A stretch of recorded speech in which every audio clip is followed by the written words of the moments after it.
Greetings! Greetings to all of you wonderful people from the future who are joining me now in my present. But you are joining me after I record it, which would be in the future. People from the future, welcome. Welcome to the third episode. The third episode of my Mundane World casual hardcore Minecraft series. I made it to the third one. So, my primary objective in this one is going to be to survive, because it would be very discouraging to not survive right now, because I'm really looking forward to this one working out. Do I have any cobblestone at all? I don't have any cobblestone at all, guys. That's pretty bad. Alright, well, what I want to do in this episode is I want to build the 4 cornerstones that will frame the origin map. But I also need cobblestone, so I'm going to be looking out for caves, shallow caves where I can collect some cobblestone and hopefully iron, maybe even iron. That would be great, although I don't expect it. I'm very vulnerable right now. I don't even have full iron armor. I don't even have I have a water bucket, okay, and I have a shield, and I have pants, which are the most important part of armor. Pants are probably like the most important clothing item, between pants and shirts. Like I would want to have pants. So I think Minecraft mechanics kind of nail that one. Like the pants are more important. Okay. Cornerstones. So yeah, and I'm going to explain to you what cornerstones are. Don't worry. I know it's a completely foreign concept to most people. I don't actually need these cherry saplings. I just wanted to drop these off. I don't really need any of these saplings. I guess like I should hold on to like one of each, because I'm sure I'm going to encounter. I'm going to have to chop some trees down where these cornerstones are going to be. Which direction? I think okay, this is west. So, east. No, west. That's west. Sunset's in the west. So this is north. So northwest is over that way. That's right. Northwest is over that way. I'm going to start with the northeast cornerstone, because that is kind of the first quadrant. That's where the first quadrant would be if this was like a graph in a like a mathematics graph. Your regular old graph. Is there a cave right here? There is not a cave right here, no. No, that's just a bit of an overhang there. So yeah, and as I'm going to build these cornerstones, I decided it's going to be a wonderful opportunity for me to discuss my fundamental principles. I do not need more wool. For a second there, I thought about shearing these sheep, but no, I have lots of wool. I'm going to talk about my fundamental values in life. Because cornerstones, the word cornerstone, it kind of has that connotation, right, of some kind of something fundamental, foundational. So I think this would be a very good opportunity. It would be very fitting for me to talk about my fundamental values in life, and there are 5 of them. And I have 4 cornerstones to build, and then I'm going to build a bit of an origin monument, just a small origin monument. But I need cobble for that, so I'm not sure if I'm actually going to get to that or not. I hope that I will be able to cover all 5 today, and not have to make like part 2, of my cornerstones run. All right, I'm going to need to turn on the user interface to make sure I'm not going too far. I already went too far. I already went a little bit too far. I need to go to 64 minus 64. Okay, right here. Do I have no... Okay, I need to make some torches. No torches. And it's getting dark, so I'm gonna need to sleep. Sleep real quick. Before creepers spawn in the dark. Yeah. Cornerstones. fundamental values. What day are we on? We are on day 11. I'm already a little bit behind, running a little bit behind. I thought I would have 1 day per fundamental value, because I have 5. There are 5 that I have to cover, so I gotta kind of be quick here. Maybe I'll have to... Well, the last 2 are easy. The last 2. One of them is really easy. I might be a breeze. Alright, dark, let's go sleep. So I have 4 days left now to cover 5 topics. Ooh-wee. Ooh-wee. I gotta be quick. Alright, there's a... I need to remember that there's a cave. Oh, I can't... This cave is outside of my perimeter. The origin perimeter anyways. I can't really... That cave's not really accessible to me yet. I mean, it's accessible to me. I'm allowed to go there. I would just prefer not to. Okay. I think we're getting close here to 63, 63. Yes, this is exactly where we're at. That's where... Oh, wow. It's like right on the edge of the dark woods forest. Okay. So I'm going to build the first one over here. Where my northeastern cornerstone will be. And I'm going to use I decided I'm going to use pink wood for the cornerstones. And my first #1 most fundamental value that I subscribe to.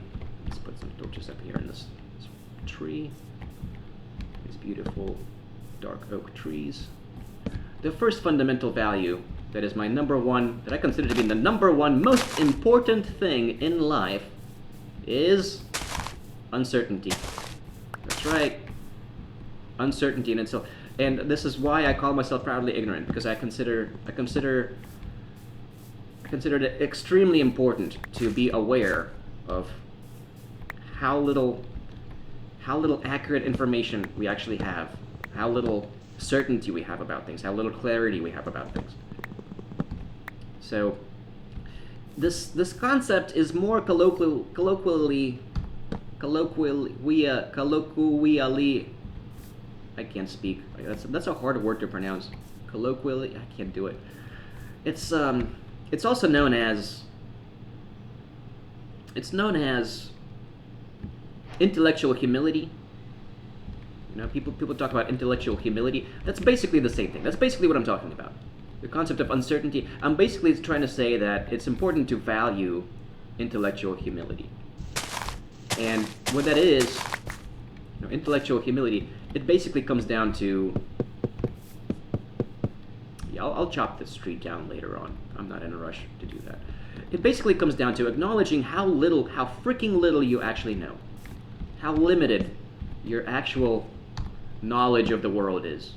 Your knowledge. The knowledge that is verifiable, that is confirmed by the rigorous scientific standards, that is confirmable, not just things that you think you know, but things that are verifiable, that are verifiable information, that anybody can confirm for themselves if they wanted to. That is solid information. And we have very little of that as a species, not just as individuals. As human beings, we have very little of that. And I believe that we should be proud of our ignorance, because we should be proud of being able to endure our ignorance.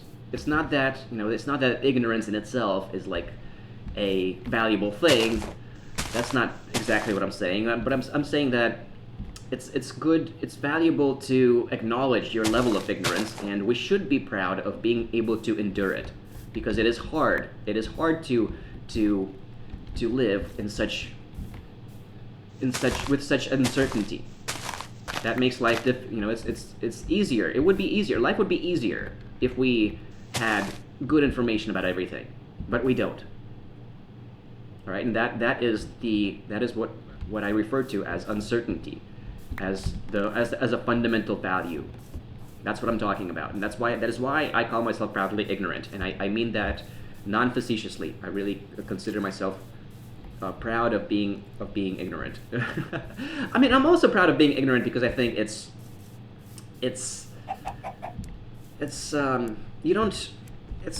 more important to just enjoy your life than to you shouldn't really feel obligated to be constantly trying to get more better information, because it's also it's kind of humble to be comfortable, to to accept your level of ignorance and not be so concerned about it, not be trying to constantly seek out better information just to be less ignorant, I guess. Like I don't think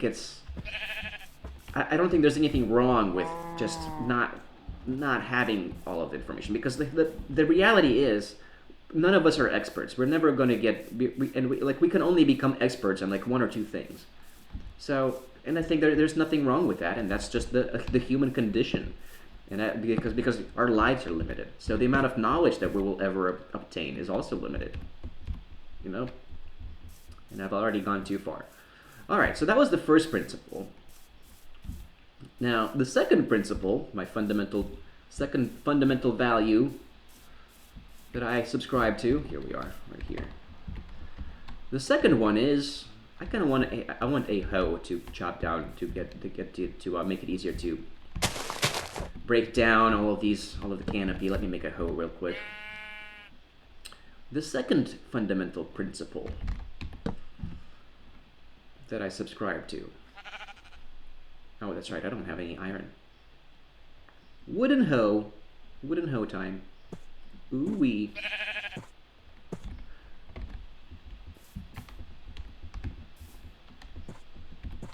Right here, these trees need to come down. These 3 trees right here, 4 trees need to chop down 4 trees. The second fundamental value that I subscribe to.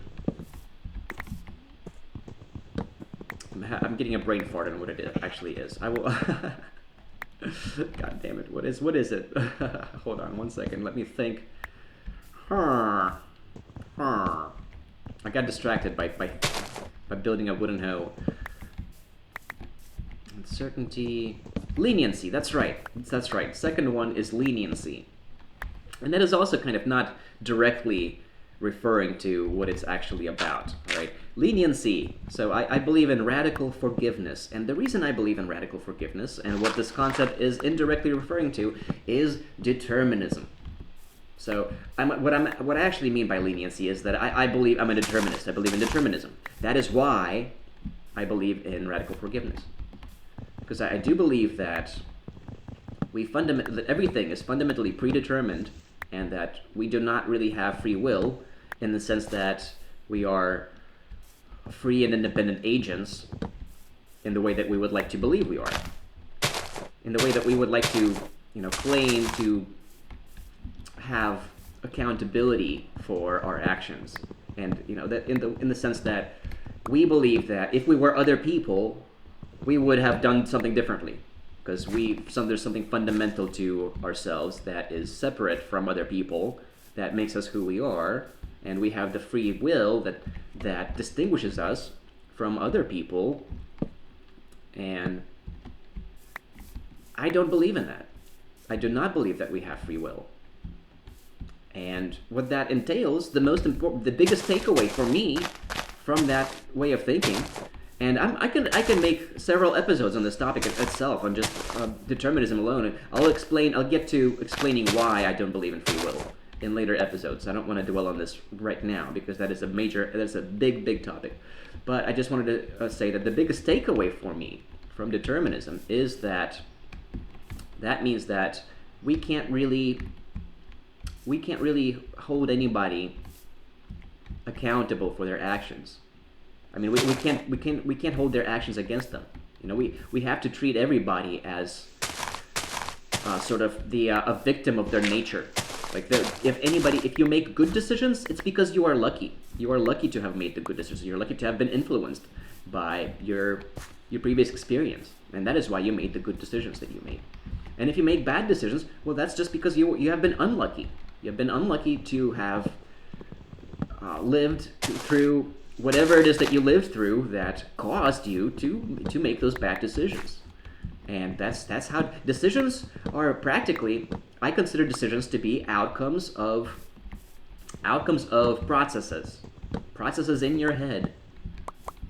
That is what I believe decisions ultimately are. And the word decision in itself is kind of misleading, because it suggests that we have control over it. We don't have control over it. The decisions we make them in the same way that an artificial intelligence would make them, in the same way that say ChatGPT comes up with words to tell you, to respond back to you with, that's exactly the way, well, not exactly, but that's in effect, like in principle, that's kind of the way that we also make decisions. Like we just we lack the terminology for, like, what else do you call it? I still call it decisions because we don't, for lack of a better word, we don't have a word for, well, what do you, like, an outcome that is that is kind of like a decision, except that you don't have accountability. A decision that you don't have control over. What is that? What do you call that? I don't know if there isn't even a word for that. Maybe there is, and I just don't know about it. I'm just proudly ignorant of the word. So let me know if you have, if you know of such a word that would be. It would be nice to not have to use the word decision. I think we should try to coin a word. The determinists out there, I think we need to coin a word, because people, that's the biggest, like, the immediate reaction people have when you talk to them about determinism and making decisions. They're like, well, you're admitting that you're making decisions. Doesn't that mean that you're admitting to having free will, since you're calling them decisions? And then it can be frustratingly difficult to explain how. No, that's not what I'm trying to say. Yes, I do make decisions, but I just don't believe that we have any control over those decisions. I think that they just kind of happen automatically as an outcome of a process in our heads. All right? And the biggest takeaway from that is radical leniency, radical forgiveness. That means that our prison systems, that our justice system is fundamentally unfair, unjust. We can't hold anybody accountable for their actions. I mean, we can. I think it's reasonable to. I do believe that it is reasonable to.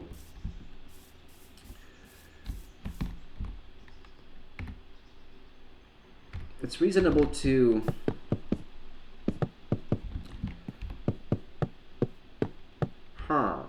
What's the word? I'm forgetting words. To separate people, to separate the people that are antisocial, that are criminal, to separate the criminals from the rest of society, just so that they don't commit more crime. What the fuck? I heard that was a bee. God damn! I would have been dead if that was a creeper. That was not quick reaction at all. God damn it! That's freaked the hell out of me. Bees make similar sounds to creepers. Damn, that would have been so bad if I just got blown up right now. I'm sorry, you guys. I'm not being careful enough. Like, that was really bad reaction time on my part. I pressed like a whole bunch of buttons before I, got out of tab. The tab button is where my inventory is. You need to press tab and then sprint to get away from the creeper pass. That's what you should be doing. God damn it. That really freaked me out. I'm sorry. Whew. So yeah. I was talking about confinement. That's the word. It is. I do think it's reasonable to confine criminally minded individuals. All right, but it should not be to punish them.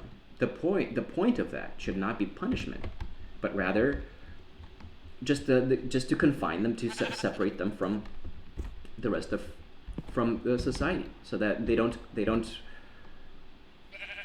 northwest. This is the northwestern edge.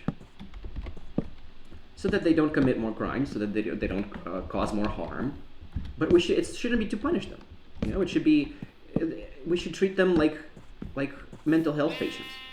It's basically, yes, we should institutionalize them, but it should not be. The point should not be to punish them, and we should be trying to rehabilitate them, and we should grant them forgiveness, and that means everybody. I don't care how horrible of a crime you've committed. I think that everybody deserves forgiveness, because the reality is, if anybody else was that person, they would have done the same exact thing. And I believe in that very strongly. I think that is one of the things that I consider to be most evident. I think that our lack of free will is one of the most. It strikes me as one of the most certain things that the thing that I have most certainty of. Like if my number one principle is uncertainty, like I do believe that it's important to acknowledge how little information we have. My second principle of determinism, like I actually believe that we have very good, we can I have a high level of certainty in determinism, a high level of confidence. Confidence is the word. And that's because, you know why? Because the reason why the argument in favor of determinism, the case for determinism, is very strong because it relies on logic. It does not require evidence. Pure logic alone. Because here's the thing, for everything that happens, here's the logical reasoning behind it. Everything that happens, for every little thing that happens in the universe, it has to be either caused by something or it is random. It is either caused by something or it's random. There is not really any other alternative. Like, what else can happen? Like, how can something not be caused by something and not be random? Everything that happens, it has to be caused by something in the past. There's always a chain of causation. The reason you make decisions is because something influenced you, something from your past influenced you, and your genetics, your genes have responded to those influences, to those environmental influences, and that is what caused you to make those decisions. That is how it happens. And if anybody else was you, they would have done the same exact thing. And there's a lot of implications of that, but I think it's one of the most definitive things that that one of the most definitive pieces of information that we actually have, and we can be very we can rest assured that this really is the case, because it's inconceivable for there to be any other option other than it's either caused by something or it's random. And in neither of those cases is there such a thing as free will. Free will, basically, I think the concept, what people mean by free will, is the idea that there's a point of origin, that there's a point of origin within them that is completely independent from everything else in the universe, and that point of origin is kind of like their soul. And I think that's what people mean. The thing is, people, if you ask people what they mean by free will, they will struggle. It is difficult to even explain what the hell do you mean by free will. And it's difficult to explain because it's not a coherent concept. It's just like people don't think about how would they describe free will if they had to, because they never try to. They never even attempt that. To describe it, because they just take it for granted that, yeah, of course we have free will. God gave us free will. It's such a luxury to have free will. Otherwise, we would just be mindless automaton. That would be horrible. It wouldn't be horrible. It's not dehumanizing to say that that's exactly what we are. We are biological machines, and I don't think that's a bad thing. I think that actually gives us a sense of compassion for ourselves and for everybody else, and it makes, I think, we would have a much more humane outlook, perspective on other people, on everybody else. If we were to think that, you know what, nobody really has control over what they're doing. We're all just doing what we feel like, and you would do exactly what the other person would have done if you were them. Does that make sense? All right, so that's basically northwest. I want to make sure, I like to put the fence posts on the northwestern edge. That's basically the concept in a nutshell. We're already on the third cornerstone. This is the third cornerstone of the origin map, and I haven't even begun to talk about my third value, my third fundamental value. It's actually a pretty simple one. This one is quick. And it's transparency. My third one is transparency. I like the term transparency better than I like the term honesty, because you could lie by omission and that would still be honest, but it would not be transparent. And I think that we should avoid that. We should also avoid lying by omission. We should basically we should share information with each other that we would consider to be useful to whoever it is that you're sharing that information with. I think that's a good practice, and that's basically what transparency comes down to. It's very simple. There isn't really, it's pretty intuitive as to the reason why I think that's a good idea. I think a lot of people would probably find it fairly intuitive. We are in the southwest right now, so now we need to make the southeastern cornerstone next. I'm going to go ahead and break down all of this canopy before I go there. So I think that a lot of people would disagree with that and would say that, you know what, because we have a positivity culture. People think, a lot of people would claim that they're honest, but then they would also say that, well, it's polite to not say what you really think. It's polite to lie. Polite lies are white lies. It's okay to do that. And you are being rude. If you are saying something that contradicts something that somebody else is saying, you are being rude. That is impolite. And those same people would claim that they are honest. Well, those are contradictory things. You can't politely lie and still claim to be an honest person. I think that is impolite to lie. I don't agree with that. I do not agree with polite lying. I think that lying is always impolite. That, you know what? If you, I mean, it's polite to just not say anything if you're not asked. But if a person wants to know what your opinion is about something, and they tell you what they think, I think it's impolite to pretend to agree with them just to avoid their envy. Like, I think people get envious, people get uncomfortable with disagreement because it makes them feel like, well, you know, if somebody disagrees with me, it's conceivable that their perspective is more accurate than mine, and that would make them jealous. And that makes them uncomfortable because they don't know, they would like to be certain which way it is, one or the other, and they want to feel a sense of equality, that we're both on the same page, we both agree, and that way we're equal. We're equal in our assessment of things, and neither of us is better than the other, and that makes people comfortable. But that's petty. It is petty to have that kind of mindset. It is. I think it's completely. There's nothing.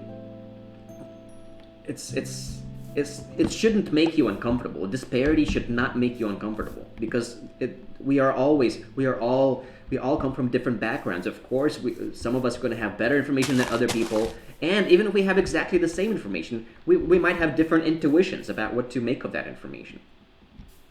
I'm lost again. I'm not sure which direction. I'm going in this direction. This is south. This is east. Right? East. Yes, I'm going east. I need to go east to make it to my fourth cornerstone. I'm just going to leave that canopy alone because it's too far for me to get to and it's not worth reaching. So yeah, I think that we should never polite lie. That polite lies are bogus, that the logic behind polite lies is bogus. It's positivity culture. It's toxic positivity culture. I don't agree with that. I do not align with that, which is in great contradiction with a lot of people out there. And I recognize that, and yes, I acknowledge that. Yes, that is exactly. I think that we should just be completely honest with each other, even if that means, you know, making people uncomfortable with that disagreement. I think that's on them. You should. I mean, I think if a person doesn't want to talk about something, then you should respect that. So I do respect people's wishes to just abstain from a conversation if they don't want to have it. I'm not just going to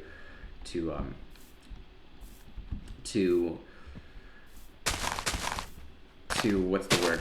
Insist to God damn it.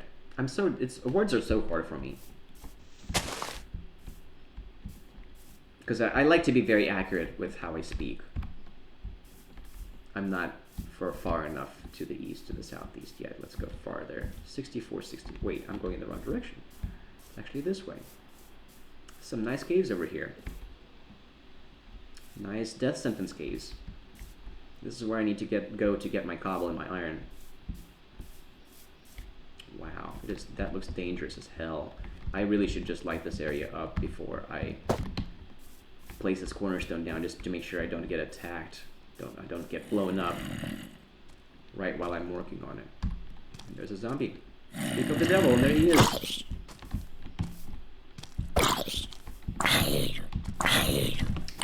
I'm actually not that good at the combat. Like, I'm not good at at assessing my reach. My main defense is just to avoid danger. That's how I play this game. Which is, you know, I think that that's really the best way to go. You should just avoid danger in Minecraft in general, and especially in hardcore Minecraft. That's the best strategy for hardcore Minecraft. Just avoid the danger, and you'll be fine. You can always you can always just make yourself as secure as possible. Avoid danger as much as you can.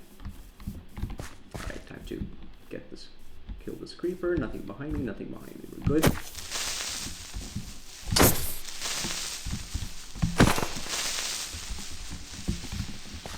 That is how you kill a creeper safely. This is a very, very unsafe cave, but there aren't any ledges, so I'm not worried about creeper rain.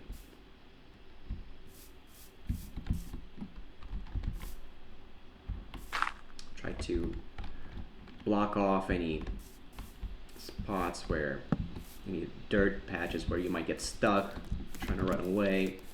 Try to have good sense of where to run to in case you get cornered and need to run. Always be able to try to make sure that you have somewhere to run to. Where is that coming from? I don't like those zombie sounds. And there's villagers behind. I guess right underneath me. I guess they're right underneath me, I guess. I don't see the zombies that I'm hearing.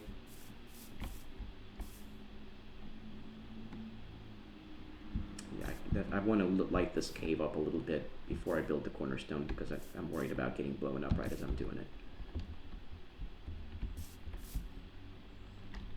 Let's just pull this creeper out and kill him before going in there, before going into the darkness.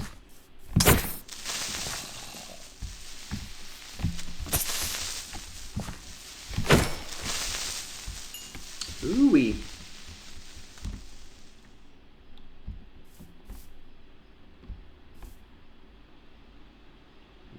No more mobs. For a second, we are safe. Let's go ahead and light this place up while we are safe. I heard a skeleton. I think we're still basically alright. Basically, ooh. Does not look good. As long as just watch out for ledges. Any ledges above you, that's the most dangerous thing. Doesn't that look like a zombie? It's Herobrine right there. That's what that is. Sorry, I'm getting distracted here from the Cornerstones conversation because I've got to focus on doing this, because this is very dangerous. Dangerous times require for concentration. Gotta kill some creepers here. I don't have any armor. Well, I have pants, so I have to be very cautious, especially with creepers. Creepers are the most dangerous things in Minecraft. Be very wary of the creepers, of the creeper rain.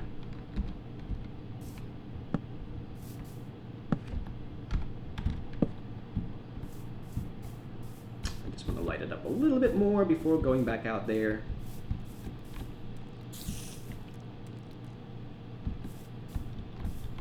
I don't know where that sound is coming from.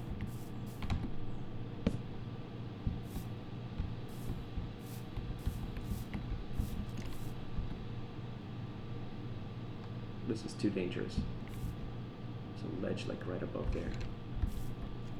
Real quick. There it is. There's the spider.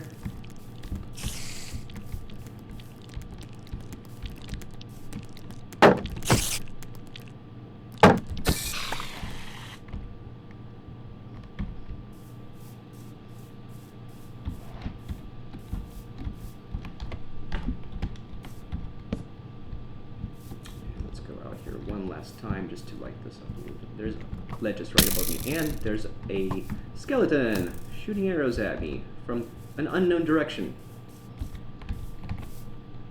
There he is. Let's go kill him. Let's eat an apple.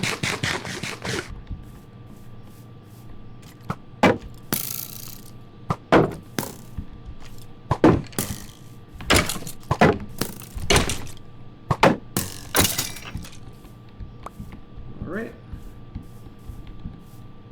Yeah, this is extremely dangerous.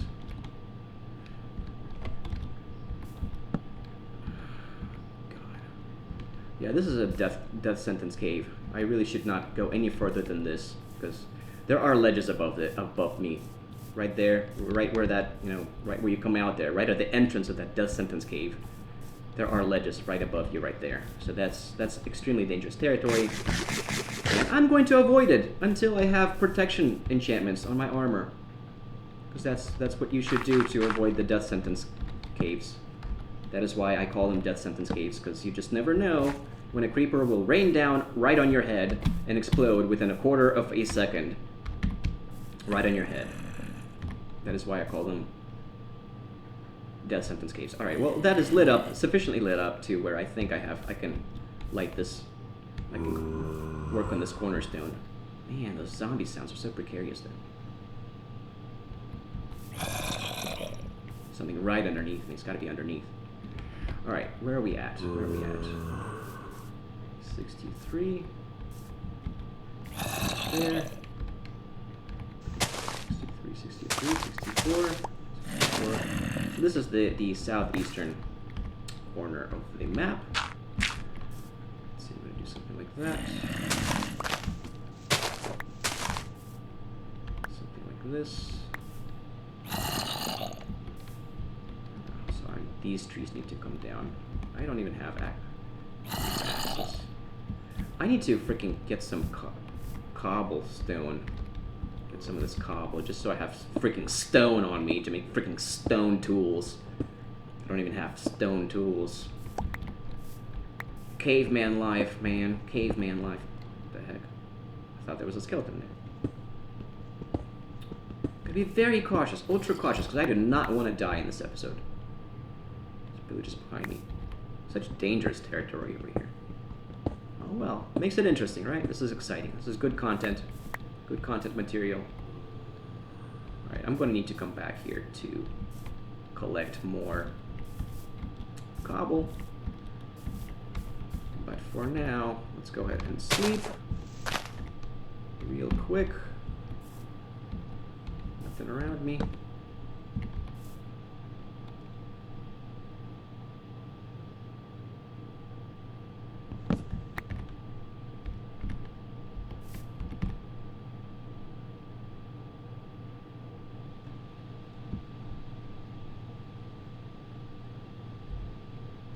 I want to make another axe. Sure, right here. Why not?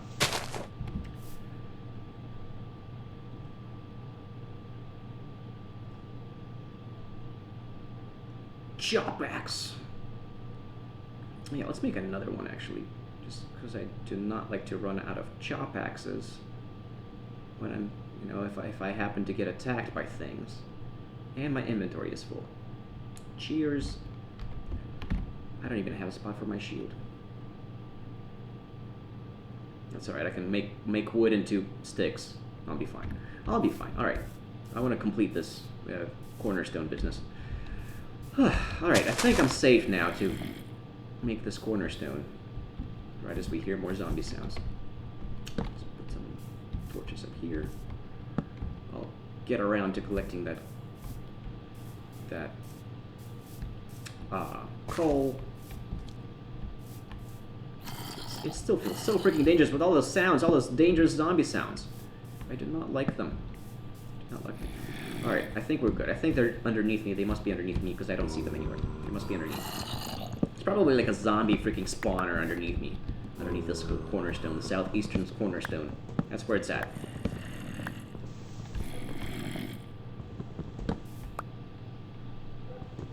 I swear, if a bee freaking flies up on me right now, I'm gonna be pissed. Alright, fourth value, fourth fundamental value. Third one is transparency. Fourth one is an easy one.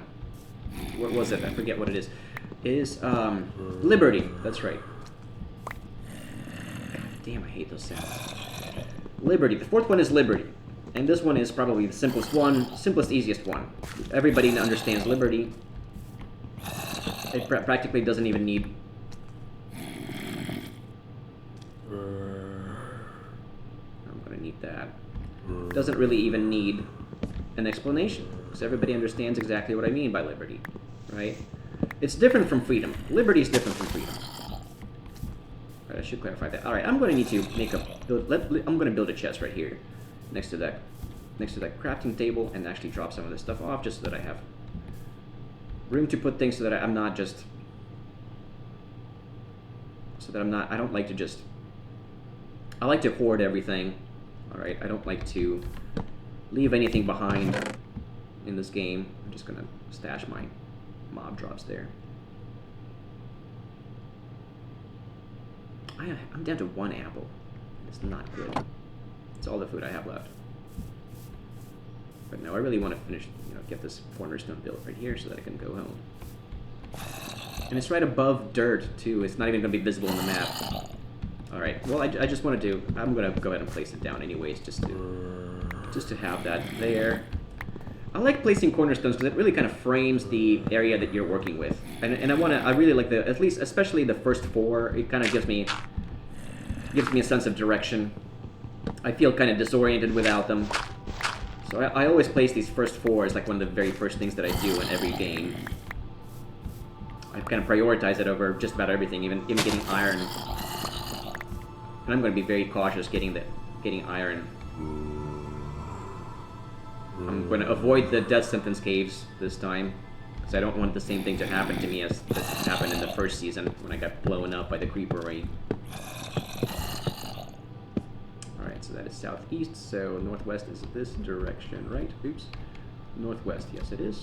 This is the direction of northwest. Alright, and we are done here! Yay, this was very dangerous. Gosh. I just want to, real quick, I want to break down all of these leaves to collect all of the precious, priceless saplings that are very important. Saplings and sticks. I really like to collect them.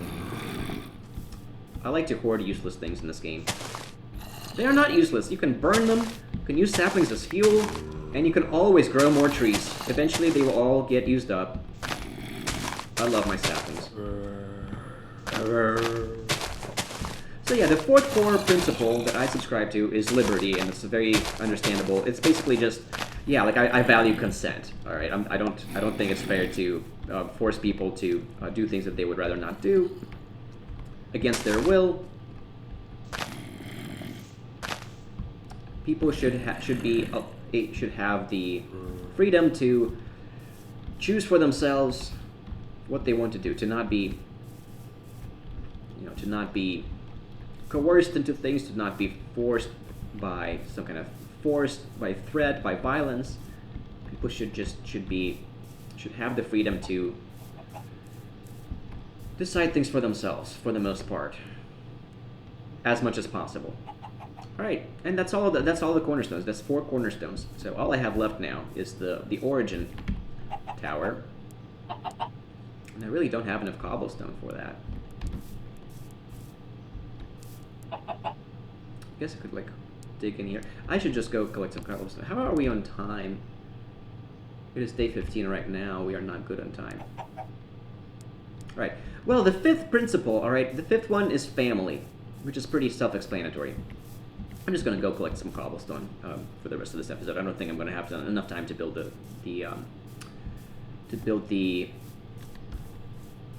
the origin monument, even a tiny one. So I'm just going to grab some more cobble right here real quick, just so that I have some more cobble on hand.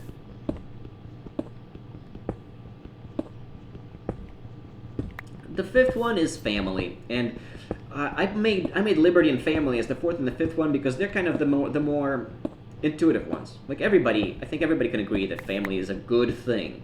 We should value family because we wouldn't exist if there wasn't, if it wasn't for family, it would kind of be dystopian if the couples never stuck together, if everybody was just born to mothers whose whose spouse left them, or up to mothers that ended up breaking up with their spouse. If that was the norm, and that was the only way that babies were being born, that would be really dystopian, right? Right? Doesn't everybody agree with that? I hope everybody agrees with that. But I don't only mean by family. I don't mean just the nuclear family. All right, and that is kind of a very important point to make here, because that distinguishes me from your typical conservative. When I talk about a family, I'm advocating for the extended family, not just beyond the nuclear family. I think that the extended family actually matters a whole lot, and that we're really missing out on sticking around. I think family members should stick together. I think we need to value not just our mother and our father, but also our grandparents, our aunts and uncles, everybody, our blood relatives. We should consider them very, very important in our lives, and we should try to stick together. This attitude kind of goes against the grain of individualism, because in the modern world we are pressured to choose your own destination.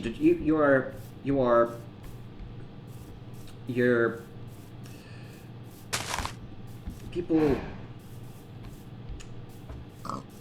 How do I verbalize this properly to give it justice? People are encouraged. That's the word. People are encouraged to move away from their relatives, and I don't think that's a good thing. I think that actually we ought to.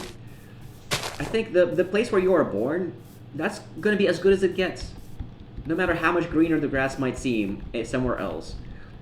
The coolest people in the world are the locals. Everywhere you go, the locals are the coolest people. You know why? Because it's really freaking cool to stay where you're at and appreciate the place where you're at, because that gives you an advantage over anybody else that moves in, because you know that place better. You're more familiar with that place. You're always going to have an advantage as a local over newcomers, right? And besides for that, I think it's cool. It's really cool to stay where you're at. And if the place where you're at sucks, and I'm talking about like for everyone, even if they're like in war-torn countries or something, or in places that are really not very good, not that great to be in, I think it's always cooler to stay where you're at and make it a better place. You should always strive to make the place where you're at a better place instead of moving to a different place. Because who's the cooler person? Between the two, between the person that moves away somewhere else where it's nicer and easier to live, and the person that stays where they're at and makes it a better place. Who's the better person between those two? I think it is always the latter, the person that sticks around where they're at and makes the effort to improve the place where they're already at, instead of moving somewhere else. I think that is always the cooler way to be. The might not necessarily be arguably better, but I think that's just intuitively what I would consider to be really cool. All right, I have deep respect for anybody that does that stays wherever they're at, even if it's hard, even in trying times. And yeah, and family, my valuation of family as a very important thing, as the extended family, is a very important thing in life, kind of entails that it's always better to stay in the city where you're born in, to stay around your relatives, to if you do, and I'll get into that. I'm going to revisit all of these topics. I'm going to probably end up spending at least an episode each, probably more, on each one of these concepts, especially the fifth one, the family. I refer to this concept as tribe revival. All right, tribe revival. I haven't even mentioned this yet in this entire episode, but that's actually that fifth value of family. I call it tribe revival. I mean, I call it family because that's more relatable. Like, everybody understands what that means, right? Tribe revival, I would have to explain what that means.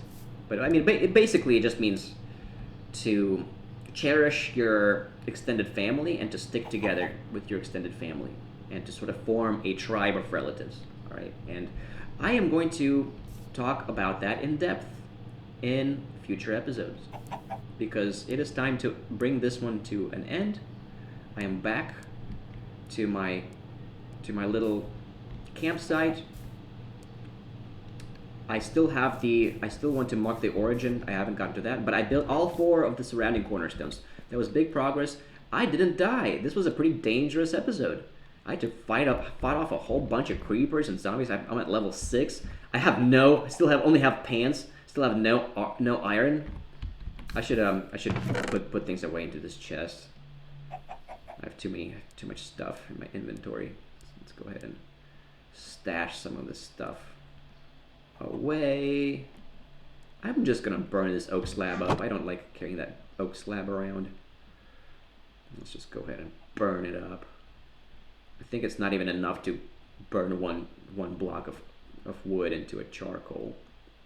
I just don't like having that spare, having that extra plank just laying around.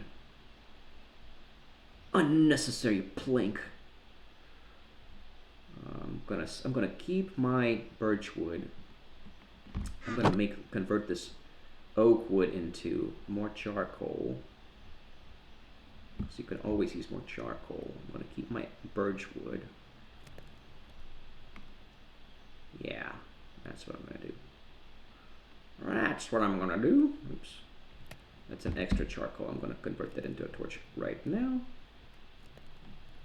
Because it is extra. I like to keep my stacks of charcoal in either a 32 stack or a 16 stack. Sorry, I'm getting onto these tangents that I just at the end of the episode, just to I'm doing some housekeeping here real quick. Bear with me. I'm just about ready to end the episode. I think that's all I need of the cherry wood for now. I can put that away too. I have 1 iron ingot. 1 precious iron ingot. I guess I could put the oak wood away as well. Alright, I think we're good. Yeah. Alright. I really need more cobble. Well, I have 64. I guess that's good enough for now. Alright, next step, I'm going to build a little origin monument. I might go collect more cobble because I'm going to need more cobble for the origin monument. I like to make that out of cobble. But I'm going to just build a small one, so that's not going to be a lot. And then I'm going to look around for a good spot for my farmhouse. And then I'm going to build a tiny farmhouse, a little 5x7 farmhouse, and start growing wheat. Not even going to worry about cows yet. And then I'm going to dig down. I'm just going to dig straight down and build a ladder going down to the diamond level.